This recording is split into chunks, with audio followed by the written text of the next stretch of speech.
Good day, and thank you for joining us for our November Engage DOLA monthly webinar. We hope you all are having or have had a wonderful Thanksgiving holiday with family and friends. Today you will hear information and updates from my colleagues. Myself, I'm Eugene Howard. We've got Scott Williamson, Hannah Van den Wegen, Kyle Soner, Mark Williams, and Mitch Hendricks, who you'll hear updates and program information from today. The Land Use and Housing webinar has been organized to provide information and resources organized in these following areas of interest or tracks. We like to provide general updates and reminders. We then go into law-specific updates and tools and resources. So, for example, anything that might be new or important for you all to know about transit-oriented communities, parking, accessory dwelling units, affordable housing, and planning for affordable housing. We may speak periodically about neighborhood centers and strategic growth, which we'll hear a good bit about today. You'll also hear during this process about any funding or grant opportunities that we have coming up and being made available. And we also use this as an opportunity to share either special guests or special topics that might be of interest to you or your communities. Now, land use and housing has been really a big topic in the state legislature over the last couple of years. And you can see the areas of focus here on the screen. So our Division of Local Government and specifically the Community Development Office has been really busy at work setting up programs and resources, tools and guidance documents for all of the various laws that you see listed here on the screen. And honestly, we cannot do any of this work without our partners in the state, around the state, and within your local communities. So we really thank you for your support as we all work together to implement these new land use laws. Now, if you were able to join us last month, you may recall that we covered quite a bit of territory. We were really excited to talk about the launch of the accessory dwelling unit toolkit. We provided some other updates related to ADUs and parking. We talked about some of our tools and resources available for the transit-oriented communities work.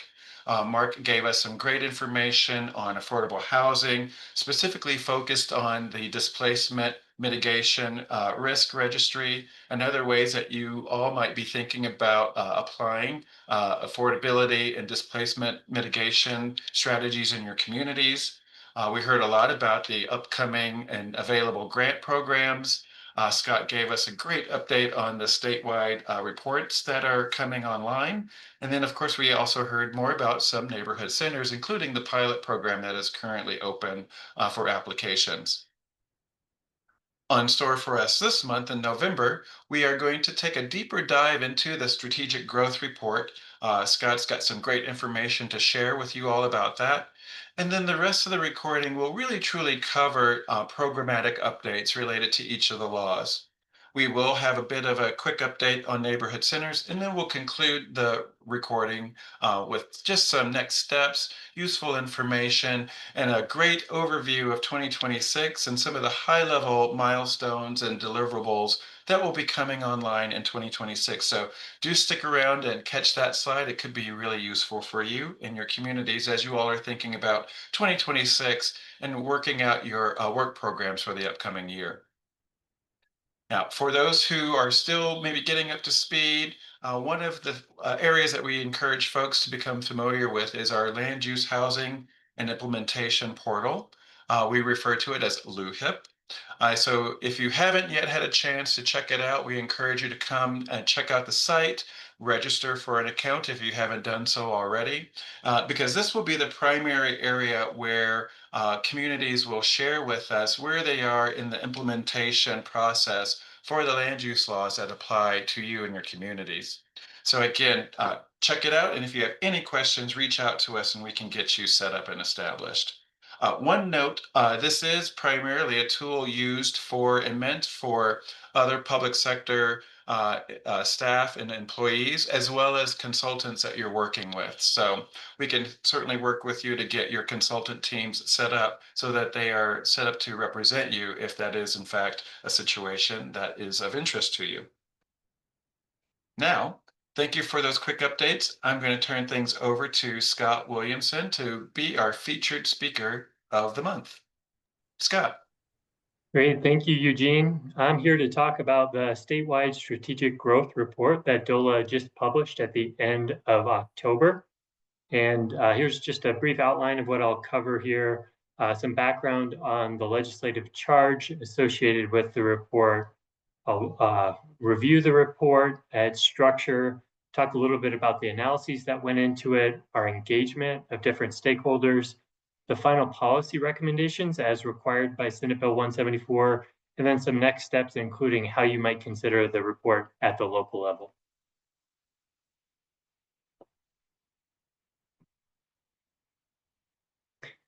A bit of background on the legislative direction. Senate Bill 24-174 did require DOLA to submit a statewide strategic growth report by the end of October, which we did, and it was required to include three different main elements: a scenario-based analysis, an analysis of the impact of state policies and programs on sprawl, and land use policy recommendations. And the final recommendations you'll see today really reflect extensive stakeholder input over the course of this project. Putting this into context a bit, the Strategic Growth Report is one of two main reports that were contained in Senate Bill 24-174, and it focuses again on that analysis of growth trends, land use scenarios across a variety of metrics that were required in 174, and it also includes a list of statewide policy recommendations. The Strategic Growth Report could be thought of as how and where Colorado builds, whereas the Vital Landscapes and Resources Report, referred to as the Natural Lands and Agricultural Opportunities Report in 174, is focused more on the connectivity and preservation of priority landscapes in Colorado. So what Colorado protects and connects. And that includes a list of opportunities, best practices, and resources in the form of the planning guide. That's currently undergoing final revisions after public comment and will be available at the end of the year. And then finally, both of these reports help inform comprehensive plan element guidance, specifically for the strategic growth element and local comprehensive plans. And there will also be a local policy toolkit that pulls in tools for both strategic growth and vital landscapes and resources that local governments can pull from when identifying policies that may make sense at the local level. Now for a brief overview of the report. The report is structured into 7 chapters. There's a definition of strategic growth in the introduction, which I'll read on a future slide here. Also an analysis of Colorado growth trends over time, and then a really helpful section, what I found a helpful section on Colorado policy context, sort of a neutral approach in the form of a policy scan. And then a transect analysis is really the baseline analysis that I'll talk about in a future slide. And then the scenario analysis looks at business as usual versus a strategic growth approach. And then finally, the policy scan and implications and recommendations in Chapter 7. In terms of defining strategic growth, we looked at the statute language to pull together a working definition of strategic growth as it's presented in the report and as it will be presented in guidance for strategic growth elements. And I'll read that out loud here. Strategic growth is a fiscally and environmentally sustainable approach to land use planning, housing, community well-being, and infrastructure that promotes the development or redevelopment of vacant and underutilized infill parcels and mitigates the need for extensions of infrastructure and public services into natural and agricultural lands. You'll see at the bottom a transect, a generalized transect that's been adapted from the CDOT roadway design guidelines. And this is really what formed the basis of our generalized transect analysis. So you see basically from the left-hand side, a less dense context in the form of large lot dispersed residential places, moving as you go to the right to the most dense scenarios in the urban core. As we look at these different place types across the state, we did run an analysis using modeling and other information, including a literature review, to assess the impact of these different largely residential and commercial land use patterns on the variety of metrics that were laid out in Senate Bill 174. And what you'll notice is generally as you move from the less dense to the more compact form, you'll see greater efficiency and less overall impact on the different metrics. So for example, a more dense scenario in the urban core would have lower vehicle miles traveled, or VMT, than were modeled in the large lot dispersed residential. We also see more water efficiency in the urban core than we do in large lot dispersed residential or other less dense environments. And then we took that information from kind of that baseline transect analysis and used that in the scenario analysis to compare a business as usual approach to a more strategic growth focused approach. And what this analysis did was basically take projections of population growth and employment or job growth and distribute those differently. So distribute them according to the status quo growth patterns. That would be the business as usual or BAU approach, as you see on the slide, or taking a more strategic growth approach where you can see more of that growth in both population, new growth in population and jobs in traditional neighborhoods, downtowns, and urban cores, and generally less in large lot dispersed residential and suburban places. And if you'd like to see more on what the conclusions of the scenario analysis were, you can definitely check out the full report, as well as the executive summary provides a summary of the results from that analysis. I'll talk just briefly about some of the engagement as we moved from analysis to policy recommendations. So since January, we've been busy with focus groups, webinars, opportunities for written comments, and also quite a few one-on-one conversations with key subject matter experts. As we moved from existing conditions in research to the scenario, developing scenarios and doing that analysis and moving towards policy identification, we started to have more and more focused conversations around the policy recommendations, starting with that neutral policy scan and using that to inform ultimately the recommendations that were included in the report. And just a couple slides here on what we heard from the stakeholder engagement was included in changes to the report. So we did revise the report structure and included that policy scan specifically in the main body of the report. It was seen as a useful tool, and we got a lot of comments on ways to improve that, which we did for the final report. We also changed the name of a certain place type from rural places to large lot dispersed residential, which better characterizes the actual land use pattern and takes it away from misconceptions around or conflation with rural main streets, for example, which would be a different place type. And then we modified language around 1041 authority, recognizing this is a key tool that local governments use. And there are no recommended changes to 1041 authority in the policy recommendations. We also talked more about distributed decision-making as opposed to fragmented or other such words. We increased instances of describing the capacity hurdles and the need for flexibility at the local level in order to implement some of these policies. And we also included more acknowledgement of hurdles that are outside the control of a local government, such as the market feasibility of certain development patterns. And then we also refined policy recommendations. So we got a lot of great feedback from written comment and used a lot of that to identify additional research questions. We didn't have answers to a lot of the questions that were raised in that public comment period, so we included those as recommended research questions. We also refined recommendations related to balancing strategic growth and conservation, which we had a lot of comments on. And we added discussion of tools like an overlay zoning for conservation in the policy scan itself.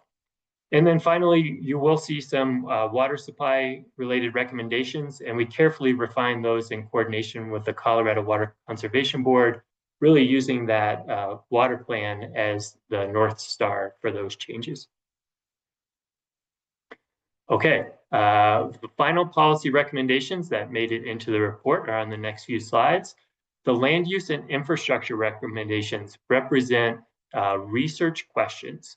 We recognize that these topics are complex, and before describing a potential or specific policy approach, the team putting together the report felt that there's more research that needs to be done. So more research on aligning incentives to grow strategically, aligning strategic growth and transportation decision-making, optimizing public infrastructure financing tools for strategic growth, identifying and addressing barriers to more housing in infill places, fostering orderly and strategic expansion of existing urban areas, and then the final land use and infrastructure recommendation is pair opportunities for strategic growth with strategic conservation. And then for the water supply recommendations, the first two of these are more research recommendations. The second two are building on actions that are already underway in some form based on the Colorado Water Plan agency and partner actions. So the water policy recommendations are to support ongoing research to address impacts of water transfers on land use and agricultural water supply, to research opportunities to enable local policies that match municipal water supply and community priorities to encourage strategic growth. And then the building on actions in the water plan, we have support local governments in promoting, incentivizing, or requiring that development be water efficient, and then encourage and support growing efforts for regionalization of sustainable and resilient water management. That was the total of the policy recommendations included in the report. So now I'll talk briefly about the potential connections to local comprehensive plans, really how you might think about this report locally. I'll first start by saying there is a requirement in Senate Bill 174, now in law, to consider the strategic growth report where applicable and appropriate. And what we want to say today is that we will be providing guidance on how you might approach considering the report in the form of the strategic growth element guidance. So you won't have to worry necessarily about considering that report separate from your strategic growth element. We're going to try to provide guidance so you can think about that together. So generally, the strategic growth report can be analyzed through that strategic growth element process. And the strategic growth element is also connected to a variety of other plans at the local level. So for example, you might think of your strategic growth element connecting to your 3-mile plan. How are you going to look at annexation in the 3-mile boundary around your jurisdiction?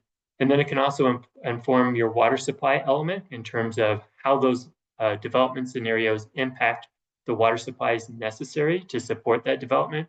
It can also inform your housing action plan. So where might you recommend zoning changes or other changes to fulfill that the housing needs in your community? So next steps for all these pieces, the strategic growth element guidance is being drafted now and should be available for public review by the end of December. Apologies for that November 28th deadline we passed, so it should be available by the end of December. And then the water supply element guidance similarly is being drafted now and should be finalized in early 2026. The Vital Landscapes and Resources report that I mentioned earlier just went through final public review, and you should see that available on our statewide reports webpage by the end of this year. So thank you very much. We really appreciate all the feedback that many stakeholders provided in improving this statewide strategic growth report. We hope it is a resource for you. And with that, I'm going to hand it over to my colleague, Hannah. Thanks, Scott. I'm here to discuss accessory dwelling units. So we haven't had any recent deadlines recently, which is great, but we did publish a number of supportive documents, things to help jurisdictions that are still interested in complying with the ADU law for grant reasons, or if they have any revised reports coming up. So a deadline to pay attention to is if you received an ADU extension, December 30th is when a compliance report is now due. If you submitted a compliance report on June 30th or prior to that, and you received comments back from us, then your resubmittal deadline is now January 26th of 2026. The first ADU grant round was closed earlier this year, and the second one we're anticipating to open in February. I wanted to highlight that we did update the ADU webpage to include examples of items that were commonly missed in ADU compliance reports that I reviewed, and this includes code language examples. Again, it's not required that you use this exact language. This is just examples that we saw, but these examples are for rear setbacks, for requiring a parking space, for design or other development regulations that are compliant with the law's definition of objective standards, and incorporating the allowance of ADUs in planned unit developments. I again want to highlight the ADU toolkit. It's something that I'm really proud of, and I know a number of us on our team are also excited about this resource. Next slide. The toolkit is intended as an info and resource clearinghouse for local governments. So if you're a local government that has not started an ADU program, but you're interested in starting one, or you've been directed to, you can start here just to kind of build out that framework a little bit. It includes case studies from across the state, including best practices, and that also means lessons learned. No program is perfect, and nobody gets it perfect the first try either. It also includes details on how to implement different ADU supportive strategies. That'll be important for jurisdictions that are interested in the ADU grant program. And it includes template education materials, template calls for submittals, different ways to set up pre-approved plan programs, template slide decks, process flow charts, et cetera, et cetera. Now, I definitely don't want to say that the toolkit is complete by any means. It's just published. Please help us round out the toolkit. If you have a success story or a lesson learned that you think other jurisdictions may benefit from, please reach out. I would love to add that to the toolkit. Also, if you experience any unexpected hurdles when you are implementing or developing your program, or if you feel the toolkit is missing key information or perspectives, I would love to hear your thoughts. Some additional resources beyond the toolkit. If you're looking at updating your zoning code, regardless of the topic, please don't forget the DOLA template land development code. And also, if your jurisdiction has been getting a lot of questions from HOAs and the ADU law, we did host a webinar specifically geared towards HOAs, and also a number of local governments presented their programs during the Housing Strategies Peer Exchange, and that can be a great resource as well. And the last resource is we are offering courtesy reviews still. So if you are drafting language, if you're unsure if it would be compliant with 1152, please don't hesitate to reach out. I'm happy to do a quick review of that language. Right now, I can turn around a review within a few days to a week, I'd say. And I'll take us into minimum parking requirements as well. We have completed the statutory deadlines for minimum parking, and so this is just an overview as a reminder. As of the effective date of this law, a local government that's subject to this law may no longer enact nor enforce a minimum parking requirement for certain multifamily developments in certain areas that we're calling applicable transit areas. This includes applications that were in review or were submitted prior to the effective date, which was June 30th of this past year, of this year.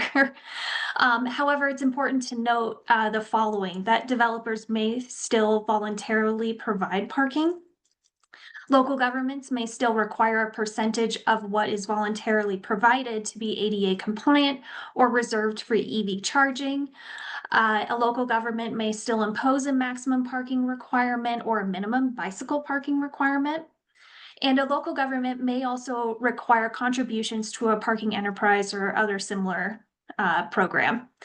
This list is not exhaustive, so please read the bill. I have the CRS number listed at the bottom of the slide.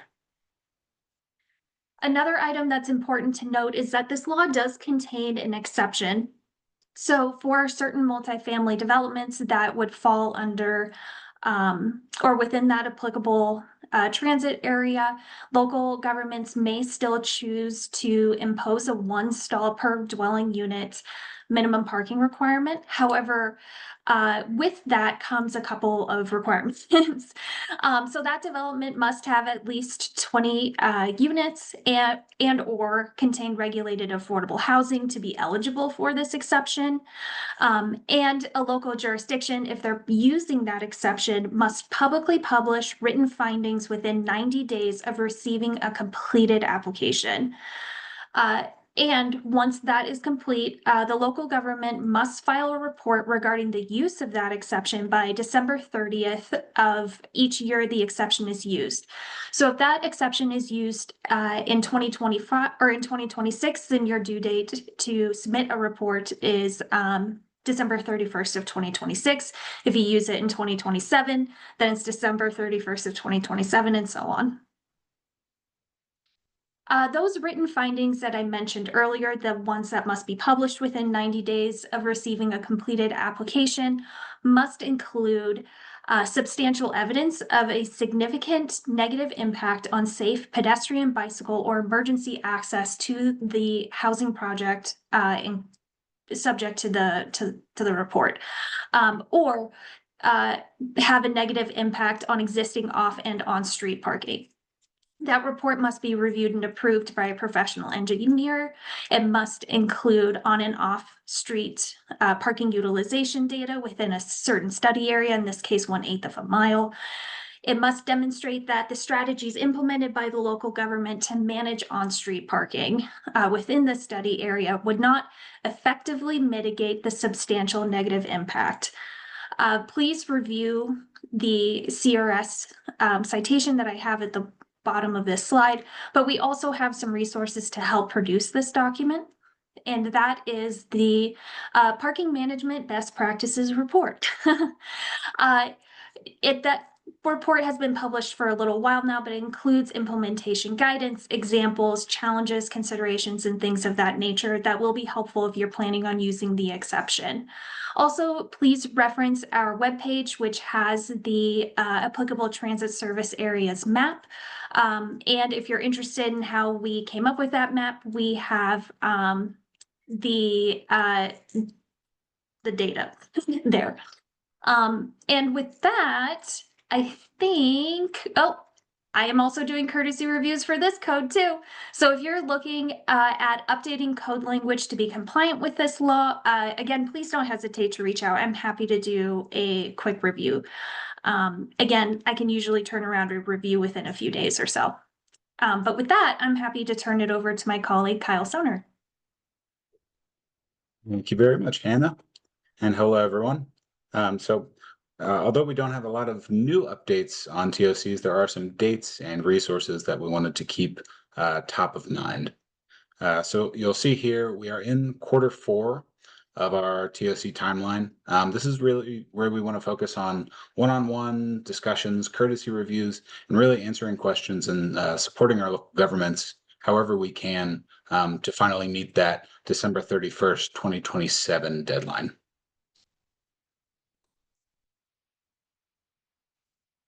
So, as I said before, we want to offer as much technical assistance as we can. We're aware that the transit center calculation model can be large, but that's due to all the different flexibilities in the law that really allow you to take your local codes and provide this analysis locally and input some of the little things that may be unique to your community. And so really up until that December 31st, 2026 deadline, we want to provide you with as much resources and assistance as possible. And speaking of resources, we have quite a bit that we have published over the past couple of years now. First of all, being the TOC guidance. There's been a few minor updates that have been published to that, but really this is your go-to if you need any interpretation of the law. And again, as all of my colleagues have said, please reach out to us if you need assistance, pinpointing a certain clarification within the law, and we'd be happy to point you toward that. We have the hog calculation tool and GIS data associated with that that we've published to the TOC page of the DOLA website. And most folks now are starting to implement the TOC Transit Center calculation model. And with that, we've also provided GIS data to accompany that. And, we've published several webinars, guidances, and things like that. And one thing to note here is that soon we will add exemption data to that transit center calculation data in order to sort of adjust which parcels you include if they were exempt in that housing opportunity goal calculation. That doesn't necessarily mean that they will be exempt in a transit center designation. Following that, we have the affordability and displacement mitigation strategies directory that we published. That's a great resource if you're curious about which strategies may apply to your community, which strategies that maybe you can count that you have already implemented and are using.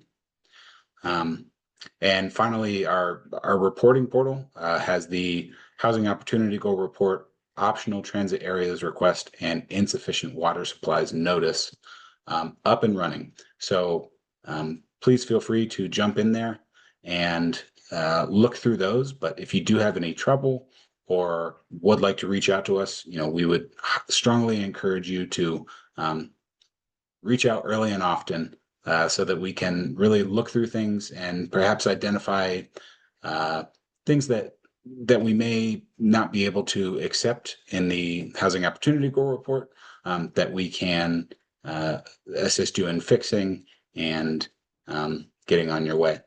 So with that, I believe I will pass it over to my colleague, Mark Williams. Thanks, Kyle. Hello, everyone.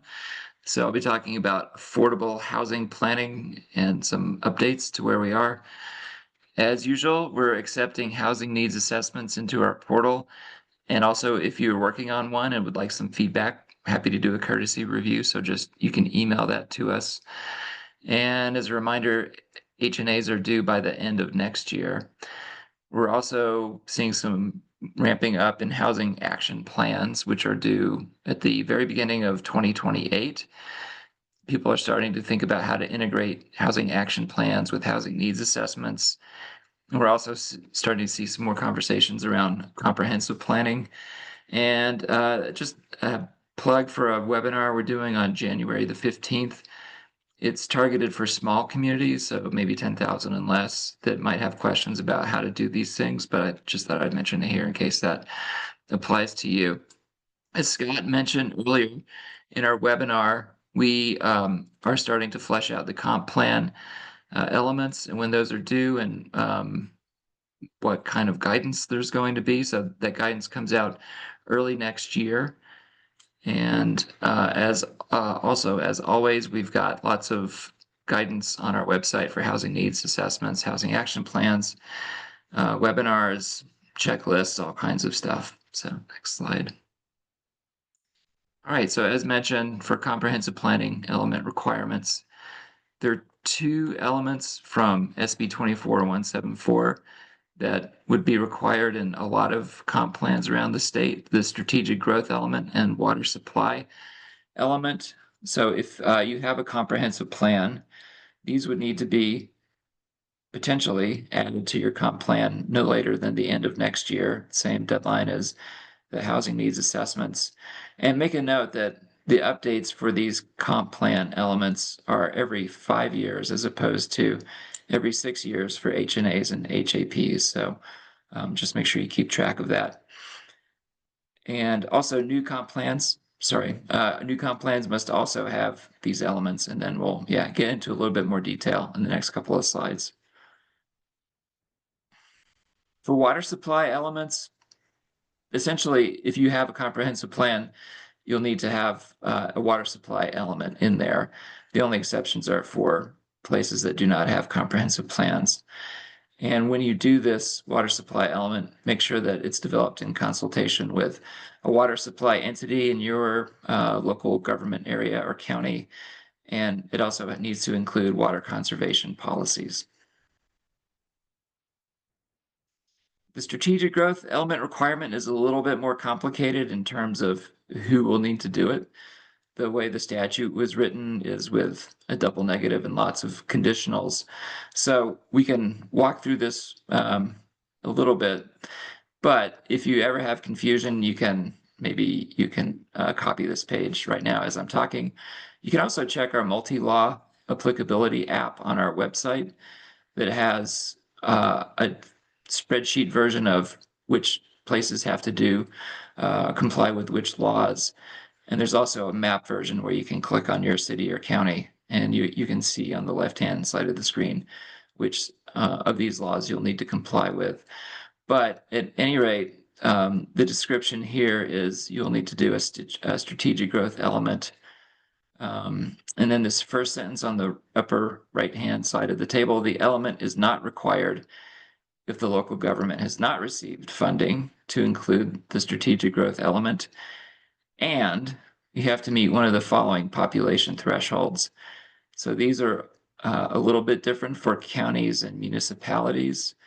The population threshold is a little bit higher for counties, 5,000 versus 2,000. And so if either one of these, the population or the larger population, but with population loss, applies to you. And also this first sentence, the element is not required. If the local government has not received funding, then you do not have to do it. So not exactly the most straightforward way to explain this, but that's the way the statute is written. And like I said, if you find it confusing, you can always go to the multi-law applicability table and it'll give you an answer. One of the things that we're working on are scopes of work. We have sample scopes for housing needs assessments and housing action plans, and we're working on one for comprehensive plans as well.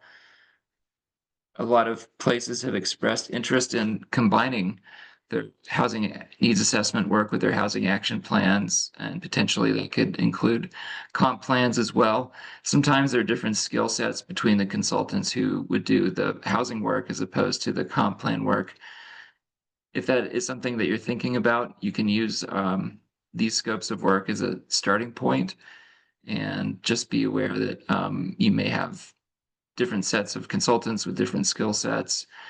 And also, well, I think one thing to think about for the long term is a lot of places that maybe were project-based when it came to affordable housing, with these new laws in effect, it's turning into more of a programmatic approach. So you may want to include that in your scope as well. And just a little bit more information on the scopes of work. The sample scopes are really meant to be customizable so that you can change them however you need to. They're jumping off point, which contains the basic information that you'll need to have. But as we've seen with every housing needs assessment that I've looked at, for example, every place has their own information to add. So you should feel free to do that as long as you're meeting the basic requirements required by SB 24174. So that's all I have today. And at this point, I'll hand it off to Mitch Hendrick. Thanks, Mark. Okay, I'm going to go through 3 of our grant programs. The first of which is the Housing Planning Grant Program. And as a reminder, this program can fund each of the things Mark was just talking about. So local or regional housing needs assessments and action plans, as well as water supply elements and strategic growth elements of comprehensive plans. So don't be afraid to include all of those in an application if your community wants to work on each of those items. And as another reminder, I copied and pasted Mark's slide about the deadlines on this next slide. One second, which show that housing needs assessments and those comprehensive plan elements are due at the end of 2026. So we are having a funding round right now and having another one in the spring to try to accommodate some last minute requests to meet those deadlines. But there is that link at the bottom of this sheet. I added the multi-law applicability sheet to give you all a better sense of which laws and then funding programs may apply to your community. Next slide, please. Okay, so just a quick overview and update on the Housing Planning Grant Program as far as funding goes. We have completed 2 rounds, awarded about $2 million to 31 projects, which represent 62 jurisdictions. And the 3rd round closes, I believe it's the week after Thanksgiving on Wednesday, December 3rd. It's not Friday, it's Wednesday, a little bit out of the ordinary. So keep it on your calendar and reach out to Program Manager Ashley Basham if you are interested in this round or in our spring round. Okay, next is the ADU Grant Program.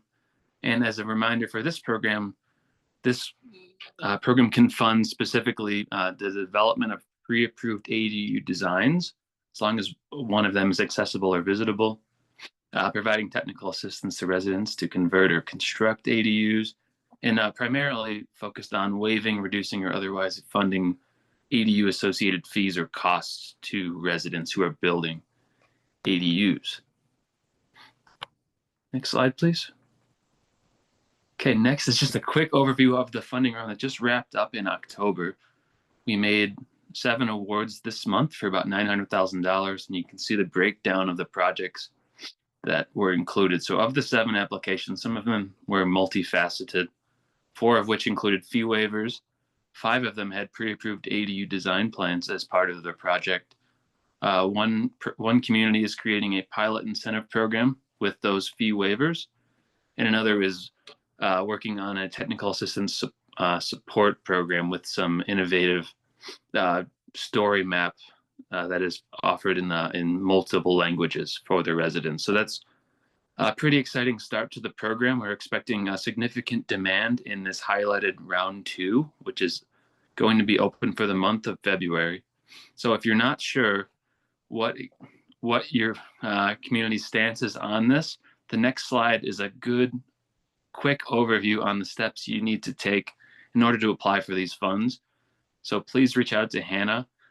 She can maybe offer this in another way, but we developed a quick hitting graphic that shows the 2 steps need to happen before becoming eligible and being able to apply for grant funds.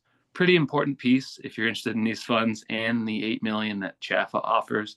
So please don't be afraid to reach out. Be happy to connect you and get you the information you need so that you can apply in February. And if your community is thinking that's a little too soon, we are expecting a summer funding round as well. Last but not least, the Transit-Oriented Communities Infrastructure Grant, that is closing its pilot round on December 12th. That program is open to the 32 communities who are subject to the 1313 law. And we are expecting multiple applications to come in before the deadline. But as we've stated before, there was a second round in 2027. And if for some reason this is the first you're hearing of it, please reach out to us. I would be happy to talk to you about this first round, but also how to prepare for 2027 if your community just isn't ready to meet those requirements. And the program manager there is Ashley Basham again. So please reach out to Ashley or I, and we'd be happy to get you and your community moving forward on this grant program. Okay, I will pass it off to Hannah, I believe, to talk about neighborhood centers. Yes, thanks, Mitch. Along the similar lines of grant programs, I did want to chat about neighborhood centers. If you're unfamiliar with what a neighborhood center is, it's a voluntary method for local governments to designate areas that certain state agencies will consider in their funding prioritization criteria. The goal is to provide coordinated investments to achieve built environments with efficient access to jobs, services, and transit. A neighborhood center may currently exist. It may be a main street in your town. It may be a corridor that is experiencing change in infill. And it could be an area that isn't developed yet, but ultimately you anticipate them becoming mixed use, pedestrian oriented over time through plans, policies, and other investments. For a deeper dive into neighborhood centers, we did publish guidance in June of this past year. If you're wondering, well, what funding agencies or opportunities will be supported by this program, we are looking at grant programs from these different state departments. The grant award criteria will be published in December of this upcoming year. More to come on that later on. So where are we currently? Today is actually, well, the day of we're recording this webinar is the deadline for the pilot designation round. We did get 4 jurisdictions from around the state with existing neighborhood centers. And those communities will assist us in refining the neighborhood center criteria. And we will use that criteria to define or we will use their input to help define criteria for evolving and future neighborhood centers.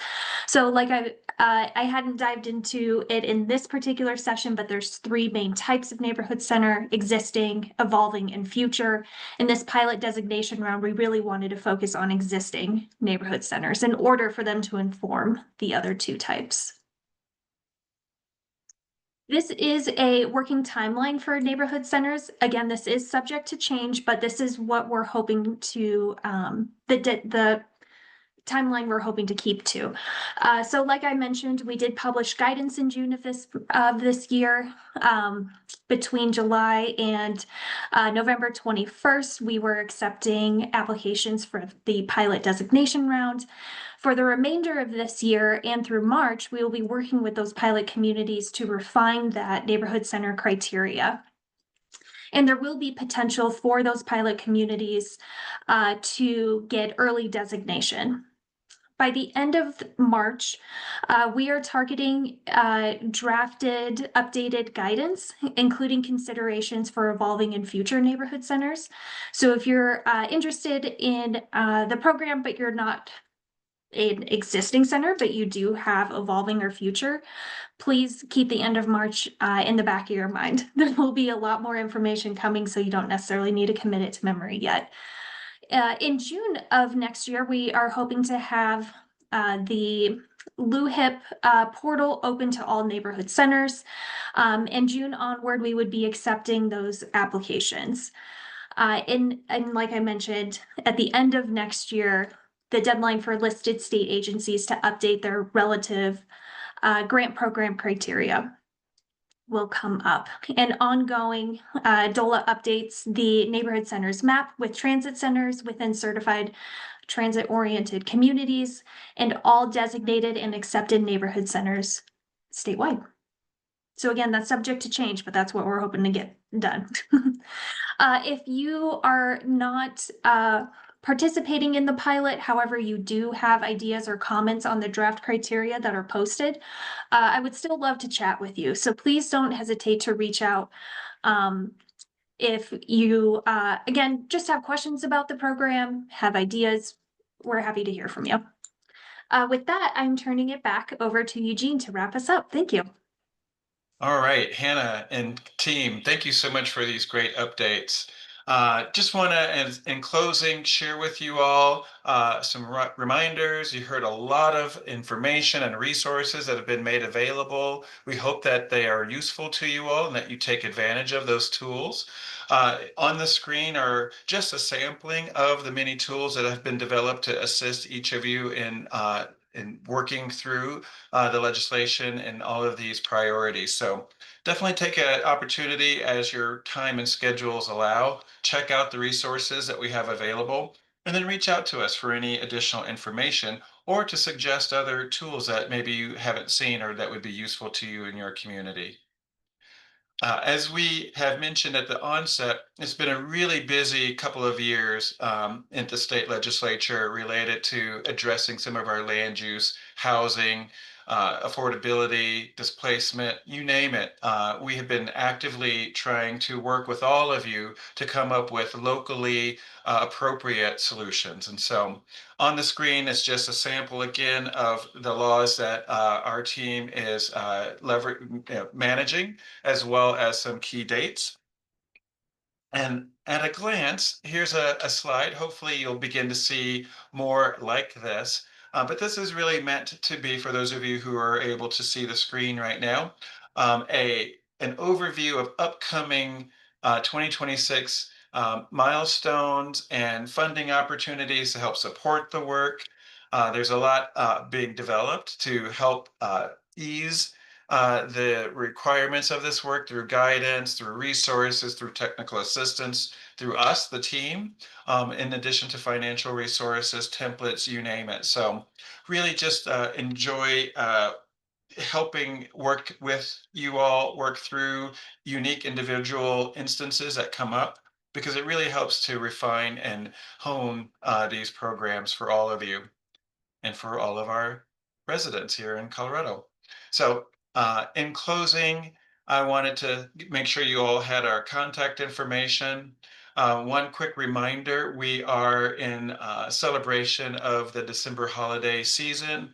We'll be taking December off. We will not be having an Engage DOLA live presentation, nor will we be recording. So if you're watching us today, we won't see you again until 2026. So on behalf of the TA team, all the folks that you saw and heard from today, and the rest of Community Development Office and all of DOLA, we really thank you for your participation. We thank you for all of your guidance and input, comments and questions.